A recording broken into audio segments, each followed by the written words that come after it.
मध्य प्रदेश के बहुचर्चित परिवहन विभाग के पूर्व आरक्षक सौरभ शर्मा के घोटाले का मामला लगातार सुर्खियों में है। सौरभ के खिलाफ रोज नए नए खुलासे हो रहे हैं। धनकुबेर सौरभ शर्मा के खिलाफ जांच एजेंसियां लगातार कार्रवाई कर रही हैं। इस मामले में अब एक और शिकायत से सौरभ शर्मा की मुश्किलें न बढ़ी हैं, बल्कि उनकी मां उमा शर्मा भी शिकायत के बाद सवालों के घेरे में आ गई हैं। इसके अलावा सौरभ शर्मा के सहयोगी परिवहन विभाग के ही 4 आरक्षकों के खिलाफ भी लोकायुक्त में आरटीआई एक्टिविस्ट साकेत साहू ने शिकायत दर्ज करवाई है।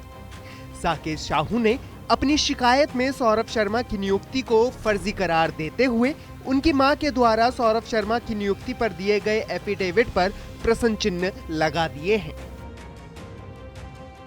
दरअसल शिकायतकर्ता आरटीआई एक्टिविस्ट साकेत साहू का आरोप है कि उमा शर्मा का बड़ा बेटा सचिन शर्मा 2013 से छत्तीसगढ़ में एक अधिकारी के तौर पर नियुक्त है, लेकिन 12 जुलाई 2016 में सौरभ की मां उमा द्वारा नोटराइज शपथ पत्र देकर महत्वपूर्ण तथ्य छिपाकर फर्जी तरीके से सौरभ को परिवहन विभाग की आरक्षक की नौकरी दिलवाई है। इसलिए सौरभ शर्मा के साथ साथ उनकी मां भी इस फर्जीवाड़े में दोषी है। जो सौरभ शर्मा है, सौरभ शर्मा की नियुक्ति फर्जी है टोटल।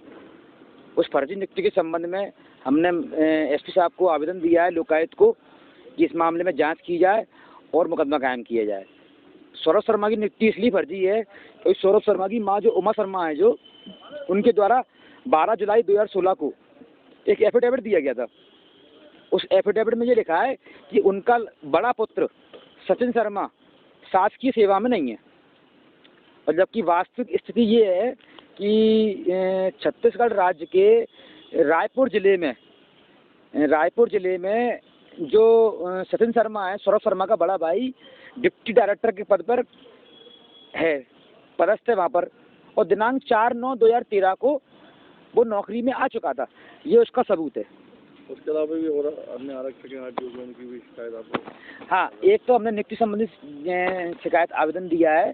इसके अलावा हमने ना सौरभ शर्मा के अलावा जो परिवहन विभाग के 4 आरक्षक और हैं, जिसमें नरेंद्र सिंह भदौरिया, गौरव पाराशर, हेमंत जाटव और धनंजय चौबे, इन लोगों की भी जांच के लिए हमने आवेदन दिया है।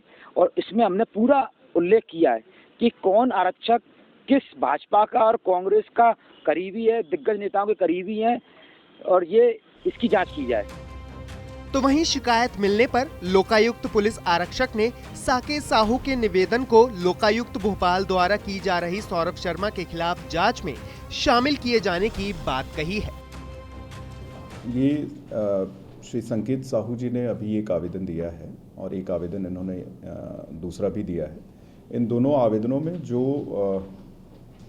हमारे ऑर्गेनाइजेशन द्वारा सर्च की गई थी उसके संबंध में कुछ तथ्य दिए गए हैं, तो ये मूलतः हम भेज रहे हैं मुख्यालय। और दूसरे में उन्होंने जो सौरभ शर्मा है उनकी नियुक्ति के संबंध में जांच हेतु आवेदन दिया है, वो भी हम मुख्यालय भेज रहे हैं। सर, इसमें कुछ अन्य जो आरक्षक है उनके नामों का जिक्र किया है, तो किस तरह से, किस एंगल में लेंगे सर उसको? नहीं, देखिए, चूंकि इन्वेस्टिगेशन ऑफिसर कोई और है, इन्वेस्टिगेशन भोपाल की इकाई कर रही है, तो इस विषय में वही आपको विस्तृत रूप से बता पाएंगे इन्वेस्टिगेशन की प्रक्रिया को। ये जो शिकायत है इसको फर्दर आगे मुख्यालय हम भेजेंगे और वो इन्वेस्टिगेशन का पार्ट। सर, अभी आपने एप्लीकेशन भी पढ़ी है, उसमें कुछ 4 लोगों का जिक्र है जिनकी शिकायत की गई है, ऐसा कुछ है? हाँ, कुछ नए तथ्य उन्होंने उसमें दिए हैं कि उनके किन किन से संबंध रहे हैं, किन किन लोगों से वो काम लेते थे, तो वो सारी चीज़ें इन्वेस्टिगेशन में शामिल हैं।